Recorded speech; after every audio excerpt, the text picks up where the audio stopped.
नमस्कार मित्रों।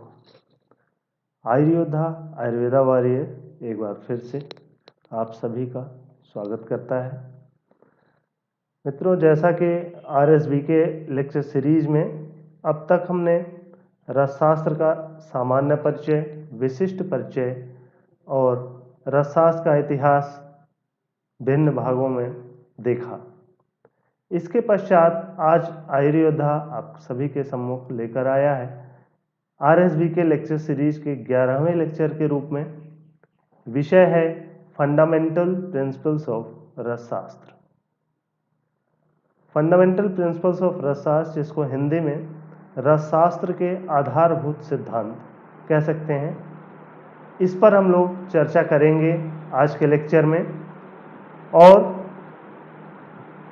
इसके बारे में हम लोग समझने का प्रयास करेंगे कि रसशास्त्र के आधारभूत सिद्धांत क्या क्या हैं और कैसे हैं, अर्थात उनको क्यों आधारभूत सिद्धांत माना जाता है। इस पर हम ज़्यादा जोर देंगे, ना कि उसकी विस्तृत व्याख्या पर, क्योंकि विस्तृत व्याख्या जो आएगी वो यथास्थान पर उस लेक्चर में किया जाएगा। मित्रों, जैसा कि L5 और L6 पाँचवें, चौथे, पाँचवें, छठवें इन लेक्चर्स में हमने देखा है कि रसशास्त्र में रस का अर्थ क्या है, शास्त्र का अर्थ क्या है, और जो रसशास्त्र का विशिष्ट परिचय और सामान्य परिचय हमने प्राप्त किया था, उसके आधार पर कह सकते हैं कि रस का अर्थ पारद है और पारद का समग्र अध्ययन, उससे संबंधित समग्र विषय वस्तु और उसकी जो सहायक विषय वस्तु है, उन सभी को जिस वैज्ञानिक प्रकरण में अध्ययन किया जाता है उसे ही रसशास्त्र कहते हैं। जैसा कि हमने रसेश्वर दर्शन पढ़ते समय भी देखा था कि रसशास्त्र का जो परम प्रयोजन है, अल्टीमेट गोल है, वो देह वेद द्वारा मुक्ति प्राप्त करना है। धातुवाद, देहवाद की बात हमने की थी और चिकित्सावाद जो वर्तमान स्वरूप रसशास्त्र का है, वहाँ तक के बारे में पिछले के लेक्चर्स में हम लोग समझ चुके हैं। अब क्योंकि देहवाद परम प्रयोजन है, इसलिए जब इसके सिद्धांत की बात करेंगे तो हम लोग देहवाद को भी आधार रखेंगे और धातुवाद को भी आधार रखेंगे, और जो वर्तमान में चिकित्सावाद के रूप में यह पुष्पित पल्लवित हो रहा है विज्ञान, उस चिकित्सावाद के आधार पर भी हम लोग आधारभूत सिद्धांत को समझने का प्रयास करेंगे। सबसे पहले अगर हम लोग देखें कि सिद्धांत क्या होता है, तो आचार्य चरक ने विमान स्थान में सिद्धांत को परिभाषित करते हुए कहा है कि सिद्धांतो नाम सा यह परीक्षकैः बहुविधम परीक्ष हेतुभिष्ट साधयित्वा स्थाप्यते निर्णय। अर्थात सिद्धांत वह है जिसको परीक्षक, मतलब परीक्षण करने वाले लोग जो साइंटिस्ट हैं, वो बहुविधम परीक्ष, अलग अलग तरीकों से, बहुत सारे तरीकों से, बहुत सारी विधियों से जिस विषय की परीक्षा कर ली गई है, और हेतुभिष्ट साधयित्वा, अर्थात हेतुओं के द्वारा उन परीक्ष विषयों को सिद्ध किया है और उसके बाद सिद्ध करके स्थाप्यते निर्णय, जो अस्थाई निर्णय स्थापित किया जाता है उसे ही सिद्धांत कहते हैं। तो ये बिल्कुल वैज्ञानिक प्रक्रिया से गुजरने के बाद जो एक कंक्लूजन आता है किसी भी रिसर्च स्टडी का, उसके लिए सिद्धांत शब्द का प्रयोग किया गया है। सिद्धांत, यहाँ दो बातें ध्यान देने की है कि परीक्षकै बहुविधम परीक्ष, अलग अलग तरीकों से उस फैक्ट को चेक किया गया और हर तरीके से वो सही आया है। दूसरा, हेतुभिष्ट साधयित्वा, अनेक हेतुओं के द्वारा उस परीक्षण विषय को सिद्ध किया गया है। मीन्स अनेक वे ऑफ अंडरस्टैंडिंग से सेम कंक्लूजन आता है और अलग अलग तरीकों से उसको प्रैक्टिकली भी अप्रूव्ड किया गया है। उसके बाद जो एक कंक्लूजन निकला उसको सिद्धांत कहते हैं।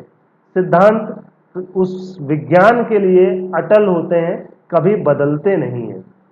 जो फंडामेंटल प्रिंसिपल्स की बात करें, आधारभूत सिद्धांत, तो इसके लिए जो मैंडेटरी रिक्वायरमेंट्स हैं रसशास्त्र से संबंधित, उसमें पहला है कि वो बेसिक कंसेप्ट होना चाहिए, मीन्स आधारभूत सिद्धांत ऐसा होना चाहिए कि वह उस विषय की, उस विज्ञान की आधारशिला में समाहित हो।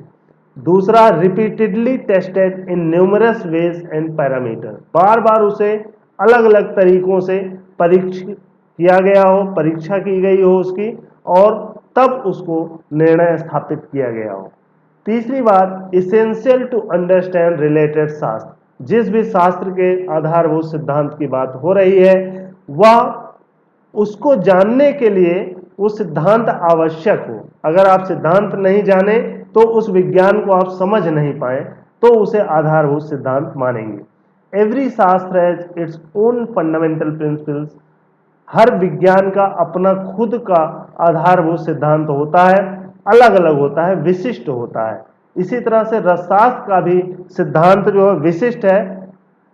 अगर आपको रसशास्त्र समझना है तो उसके आधारभूत सिद्धांतों को पहले जानना होगा। लेकिन विडंबना यह है कि रसशास्त्र में कहीं पे भी किसी एक संहिता में ऐसा एक जगह वर्णित नहीं है कि ये रसशास्त्र के आधारभूत सिद्धांत हैं। वह उसकी जो आधारभूत सिद्धांत है वह विभिन्न आचार्यों के जो मत हैं, उनके जो ग्रंथ हैं उनमें फैले हुए हैं, बिखरे हुए हैं। अनेक जो शास्त्रीय ग्रंथ हैं या शास्त्रीय मत हैं उनमें आधारभूत सिद्धांत फैले हुए हैं, और यही कारण है कि अलग अलग विद्वान लोग अलग अलग पृष्ठभूमि बनाकर आधारभूत सिद्धांत अपने मत से रखते हैं कि यह रसशास्त्र का आधारभूत सिद्धांत होना चाहिए। तो कहीं क्योंकि इसका शास्त्रों में एग्जैक्ट एक जगह इकट्ठा वर्णन नहीं है, इसलिए आचार्यों में या वर्तमान में जो विद्वज्जन हैं उनमें भी इसका मतैक्य नहीं है, मत भिन्नता पाई जाती है। क्योंकि ये विषय वस्तु जो रसशास्त्र के आधारभूत सिद्धांत हैं कहीं एकीकृत नहीं है, इसलिए इसको उठाने के लिए किसी एक संदर्भ की आवश्यकता थी। यहाँ पे हमने रस तरंगिणी के प्रथम अध्याय का 11वां श्लोक का संदर्भ लिया है, जहां पर कहा गया है कि जो वैद्य भिन्न भिन्न संस्कारों द्वारा पारद का अच्छी तरह से शोधन कर लेता है और जो पारद का मारण तथा पारद को बुभुक्षित अर्थात धातुओं को खा जाने वाला नहीं कर लेता है, और जो पारद में अभ्रक सत्व तथा स्वर्ण का जारण नहीं कर सकता है, वह किस तरह वैद्य समुदाय में माननीय हो सकता है। अर्थात ये गुण होने पर ही रसवैद्य श्रेष्ठ हो सकता है।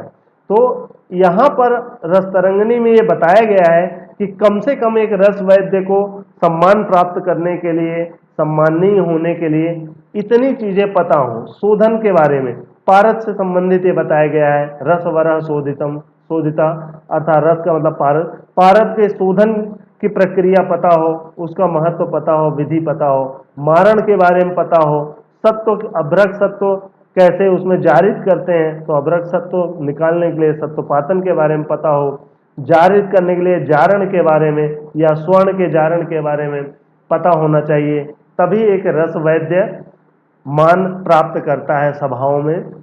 तो इसका अर्थ ये हुआ कि रसशास्त्र रस वैद्य होने के लिए कम से कम इतनी बातें पता होनी चाहिए रस तरंगिणी के संदर्भ के अनुसार। तो ये सभी बातें रसशास्त्र के आधारभूत सिद्धांत में इसको लाना चाहिए, रखना चाहिए, ऐसा मेरा मत है। इसके अतिरिक्त जो आधारभूत सिद्धांत में जब हमने रसेश्वर दर्शन इतिहास में पढ़ा था तो वहां पे भी बात की थी कि रस शास्त्र का जो अल्टीमेट गोल है, परम प्रयोजन है, उसकी प्राप्ति रसेश्वर दर्शन से होती है। तो रसेश्वर दर्शन को भी रसशास्त्र का प्रथम सिद्धांत माना जाना चाहिए, ऐसा हम लोगों ने वहां पर चर्चा किया था रसेश्वर दर्शन के लेक्चर में। तो इसलिए मेरे ख्याल से जो रसशास्त्र के आधारभूत सिद्धांत होने चाहिए उनमें ये चीजें रखनी चाहिए। रसेश्वर दर्शन, इसको प्रथम सिद्धांत कहा जाना चाहिए। लोहवाद और देहवाद, इसके बारे में क्योंकि लोहवाद और देहवाद ही आधार है रसशास्त्र के दर्शन को बनाने के लिए, इसलिए इन्हें भी फंडामेंटल प्रिंसिपल्स में रखना चाहिए। अष्टादश पारद संस्कार, पारद रस का अर्थ, रसशास्त्र में रस का अर्थ क्योंकि पारद है, और पारद को योग्य, देहवाद और लोहवाद के योग्य बनाने के लिए 18 प्रकार के संस्कार बताए गए हैं, और इसलिए उन संस्कारों का ज्ञान भी रसशास्त्र के ज्ञान के लिए आवश्यक है, इसलिए इन्हें भी आधारभूत सिद्धांत में रखना चाहिए। परिभाषा, परिभाषा का अर्थ एक तरह से टर्मिनोलॉजी या ग्लॉसरी से ले सकते हैं, उस विशेष विज्ञान से संबंधित जो शब्दावली है उसकी व्याख्या जहां होती है वह परिभाषा आवश्यक होती है रसशास्त्र के ज्ञान के लिए। इसी तरह मान, यंत्र, मूसा, कोष्ठी, शोधन, मारण, अमृतीकरण, लोहितीकरण, निरुद्धीकरण, भावना, जारण और सत्वपातन, ये इनको जो है रसशास्त्र का आधारभूत सिद्धांत में सम्मिलित करना चाहिए, रखना चाहिए। तो इन सभी के बारे में हम लोग एक सतही परिचय केवल प्राप्त करेंगे इस लेक्चर में, क्योंकि इन सब को या तो पिछले लेक्चर्स में कवर किया जा चुका है, जैसे रसेश्वर दर्शन के बारे में हमने एक लेक्चर देखा था पीछे। इसी तरह सभी विषयों पर एक एक लेक्चर अलग अलग आएगा जिनमें इनकी विस्तृत व्याख्या होगी, लेकिन यहाँ हम आधारभूत सिद्धांत के आधार पर केवल इतना देखेंगे कि इनका एक सतही परिचय क्या है, क्या होता है, और इनको आधारभूत सिद्धांत क्यों मानना चाहिए। बस इस नजरिए से इस लेक्चर में इन विषयों को हम लोग देखेंगे। रसेश्वर दर्शन के बारे में हम लोग पिछले लेक्चर्स में देख चुके हैं कि इसका जो दर्शन है, इसका कंसेप्ट यही है कि स्थिर देह से अभ्यास किया जा सकता है, और अभ्यास से ज्ञान, और ज्ञान से ही मुक्ति प्राप्त किया जा सकता है, और मुक्ति ही प्राप्त करना रसशास्त्र का परम प्रयोजन है। तो ये जो दर्शन है, इस दर्शन को रसशास्त्र का प्रथम सिद्धांत या आधारभूत सिद्धांत कहना चाहिए। मुख्य रूप से जो देहवाद का कंसेप्ट है रसशास्त्र में, वह इसी रसेश्वर दर्शन पर आधारित है, क्योंकि स्थिर देह बनाने की बात की गई है, इसलिए इसको प्रथम दर्शन के रूप में लेना चाहिए। लोहवाद और देहवाद को भी इसी में रखना चाहिए, क्योंकि निम्न कोटि की धातु को उच्च कोटि की धातु में परिवर्तित करना की जो प्रक्रिया है, यदि वह जो सांसारिक धातुएं हैं, मेटल्स हैं, उनके लिए किया जा रहा तो वह लोहवाद है, और लोहवाद पर परीक्षण करने के बाद ही इसको शरीर की जो सप्त धातुएं हैं उनको निम्न कोटि से उच्च कोटि में परिवर्तित करने के लिए प्रयुक्त करते हैं। तो इस तरह से लोहवाद और देहवाद दोनों को ही आधारभूत सिद्धांत में सम्मिलित करना चाहिए। अष्टादश पारद संस्कार, पारद संस्कार का अगर बात करें तो जो पारद में कमियां हैं, जो दोष हैं, उनको दूर करने के लिए और पारद को देहवाद और लोहवाद के योग्य बनाने के लिए जो प्रक्रियाएं की जाती हैं वो अष्टादश पारद संस्कार हैं। और अष्टादश पारद संस्कार का यदि ज्ञान न हो तो रसशास्त्र का ज्ञान नहीं हो सकता है। वास्तव में पारद ही रस है और उसी का शास्त्र है, तो इसका अष्टादश पारद संस्कार अति आवश्यक होता है। संस्कार का जो अर्थ होता है वो चरक संहिता में बताया गया है कि संस्कारो ही नाम गुणांतराधानम उच्यते, अर्थात गुण का मतलब प्रॉपर्टीज, अंतरा का मतलब इन बिटवीन, इनसाइड या मिडिल अमंगस्ट, किसी के बीच में, और आधान का मतलब पुटिंग अपॉन, रखना, गुणों को पूर्व से उपस्थित गुणों के बीच में रखना, मीन्स पहले के गुण ज्यों के त्यों रहे और उनमें नए गुणों का इंट्रोडक्शन हो जाए, आधान कर देना, यही संस्कार कहलाता है। तो पारद में ऐसे तमाम गुणों को प्रेरित करने के लिए या आधान करने के लिए अष्टादश पारद संस्कार, 18 प्रकार के संस्कार बताए गए हैं, और वो 18 ही आवश्यक रूप से रसशास्त्र की विषय वस्तु बनते हैं, इसलिए इन्हें भी रसशास्त्र का आधारभूत सिद्धांत में रखना चाहिए। इस विषय को भी हम लोग आगे के लेक्चर्स में डिटेल में पढ़ेंगे कि 18 संस्कार क्या हैं, कैसे किए जाते हैं। परिभाषा, परिभाषा का मतलब है ग्लॉसरी ऑफ टेक्निकल टर्मिनोलॉजी, किसी भी विज्ञान से संबंधित जो तकनीकी शब्द होते हैं, जो टर्म्स होते हैं, उनकी व्याख्या करना, उनका एक संग्रह उनके अर्थों के साथ, वही परिभाषा है। और ये किसी भी शास्त्र को जानने के लिए, कॉम्प्रहेंसिव स्टडी करने के लिए उस शास्त्र के परिभाषा का, उसकी जो टर्मिनोलॉजी है उसको समझना बहुत ही आवश्यक है। इसलिए परिभाषा को भी आधारभूत सिद्धांत में रखना चाहिए। इसको परिभाषा को भी परिभाषित किया गया है अव्यक्त, अनुक्त, लेशोक्त, संदिग्धार्थ प्रकाशिका, अर्थात किसी शब्द जो ठीक ठीक रूप में व्यक्त ना हो, क्लियर ना हो, अनुक्त जो नहीं कहा गया है उसको समझना, या लेशोक्त जो कम कहा गया है उसको विस्तार करके समझना, संदिग्धार्थ जो संदेहास्पद अर्थ है उसको प्रकाशिका अर्थात उसको प्रकाशित करना, उसको कंफर्म करना, यही परिभाषा का काम है। और इसको बताया गया है कि जैसे बिना चंद्रिका के चंद्रमा और बिना प्रताप के रवि शोभा नहीं देता है, उसी तरह से बिना परिभाषा के वैद्य भी शोभा नहीं देता है। मीन्स किसी भी साइंस का अगर आपको कंसिडरेशन करना है, उसकी स्टडी करना है, तो उसके टेक्निकल टर्म्स को जानना बहुत जरूरी होता है। इसीलिए परिभाषा को रसशास्त्र के आधारभूत सिद्धांत में रखना चाहिए। इसको भी हम लोग आगे के लेक्चर्स में डिटेल में पढ़ेंगे परिभाषा के बारे में। मान, मान का अर्थ है मेजरमेंट, वेट या मेजरमेंट, मियते अनेन इति मानम, जिसके द्वारा कोई चीज मापी जाती है, चाहे आयतन हो, घनत्व हो, द्रव्यमान हो, लंबाई हो, किसी भी इकाई को मापने के लिए जो प्रयुक्त होता है उसे मान कहते हैं। और मान की प्रशंसा में कहा गया है प्रयोजन में कि ना मानेन बिना युक्ति द्रव्याणाम जायते क्वचित, बिना मान के द्रव्यों का युक्ति पूर्वक प्रयोग नहीं किया जा सकता है। अतः प्रयोग कार्यार्थम मानम अत्रोच्यते मया, इसलिए प्रयोग कार्य के लिए मैं यहाँ मान का वर्णन कर रहा हूँ, ऐसा कह के सारंगधर संहिता ने मान के बारे में वर्णन प्रारंभ किया था।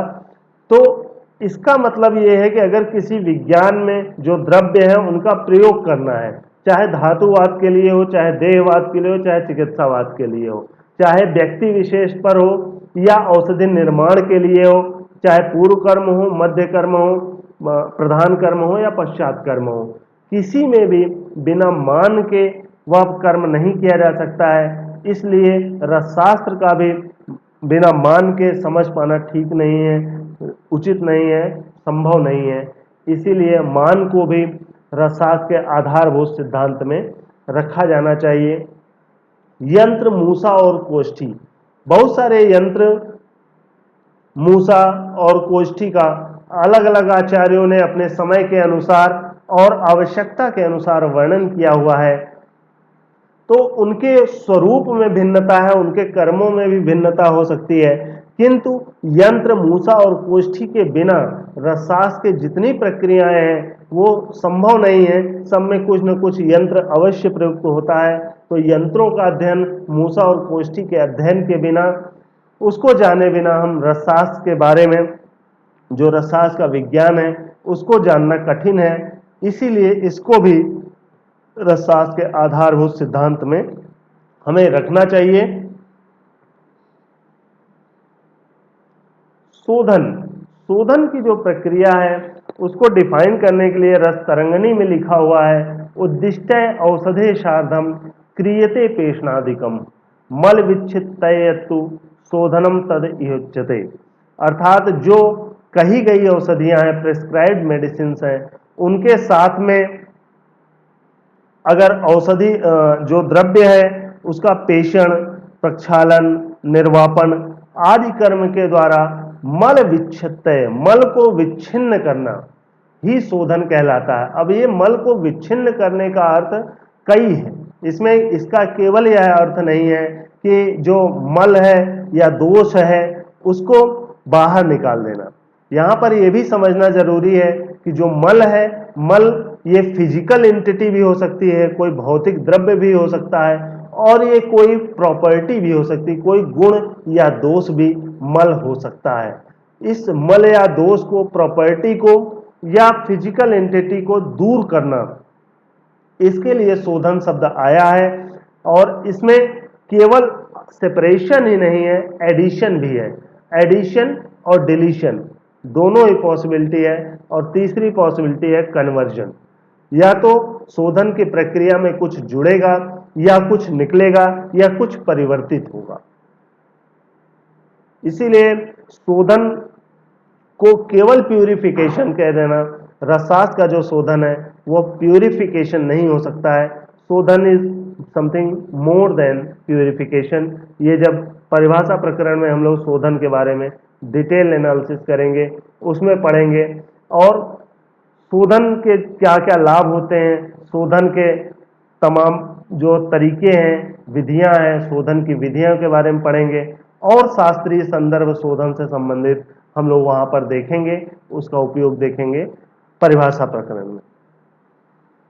इसी तरह से मारण पारद के संदर्भ में अगर बात करें, या अन्य धातुओं के संदर्भ में, या मिनरल्स के संदर्भ में अगर बात करें, खनिजों के लिए, वहां मारण जो रॉ मटेरियल मिलता है, जो धातुएं प्रकृति में प्राप्त होती हैं, उनको अवसेवन योग्य बनाने के लिए मारण की प्रक्रिया अति आवश्यक होती है। इसकी जो डेफिनेशन है वो है कि शोधन के पश्चात लोह आदि धातुओं को स्वरस आदि में मर्दन करते हैं, जिसे भावना कहा जाता है। उसके बाद अग्नि संयोग, तो अग्नि का संयोग करके आग में डाल के उसे भस्मीकरण कर देते हैं, भस्म बना देना, इसी को मारण कहा जाता है। तो यहाँ पे जो मारण के चरण हैं, मारण करने के लिए 4 मुख्य चरण होते हैं। एक होता है पहले उनमें भावना देना, जो औषधि द्रव्य है उसमें किसी लिक्विड की, चाहे स्वरस, क्वाथ आदि किसी भी द्रव की भावना देते हैं। और फिर छोटी छोटी चक्रिकाएं बना लेते हैं। उन चक्रिकाओं को सराव में, सराव मिट्टी का एक विशेष बर्तन होता है जिसे कसोरा या सराव कहते हैं। उस सराव में रख करके मिट्टी के बर्तन में उसको बंद करते हैं और कपड़ मिट्टी से अच्छी तरह पैक करते हैं। उस पैकिंग के बाद फिर इसको अग्नि में विशेष विधि से विशेष परिमाप में रखा जाता है, जिस प्रक्रिया को पुट कहते हैं। तो भावना, चक्रिकाकरण, सराव संपुट करके पुट देने तक की जो प्रक्रिया है, इसको मारण कहते हैं। इसके भी बारे में विशेष विधियां इसकी क्या क्या है, सामान्य विधि क्या है और इससे क्या लाभ है, इसका आधुनिक विज्ञान के आधार पर क्या निष्कर्ष निकाल सकते हैं, ये सभी बातें हम लोग मारण के प्रकरण में देखेंगे। यहाँ पर क्योंकि मारण बहुत आवश्यक है, जो रस द्रव्य हैं उनको सेवन योग्य बनाने के लिए, तो रसशास्त्र का जो देहवाद है या चिकित्सावाद है, दोनों में मारण की बहुत आवश्यकता पड़ेगी। सेवन योग्य बनाने के लिए मारण प्रक्रिया की आवश्यकता होती है। इसलिए मारण को भी रसशास्त्र के आधारभूत सिद्धांत में रखा जाना चाहिए। अमृतीकरण, लोहादीनाम मृतानाम वैशिष्ट दोषापनुत्तये, मारण का ही अगला प्रक्रम अमृतीकरण है, जहां पर मारण करने के बाद भी कुछ दोष शेष रह जाते हैं। उन शेष दोषों को समाप्त करने के लिए, निष्कर्षित करने के लिए जो प्रक्रिया की जाती है उसे अमृतीकरण कहते हैं।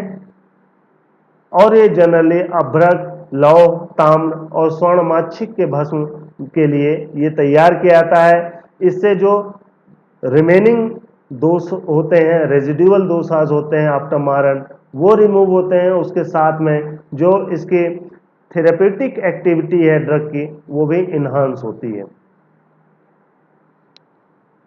लोहितीकरण, यदि जो भस्म है उसका वर्ण उचित ना हुआ हो, लोहितीकरण का जो मुख्य वर्णन वो अभ्रक भस्म के परिप्रेक्ष्य में किया गया है।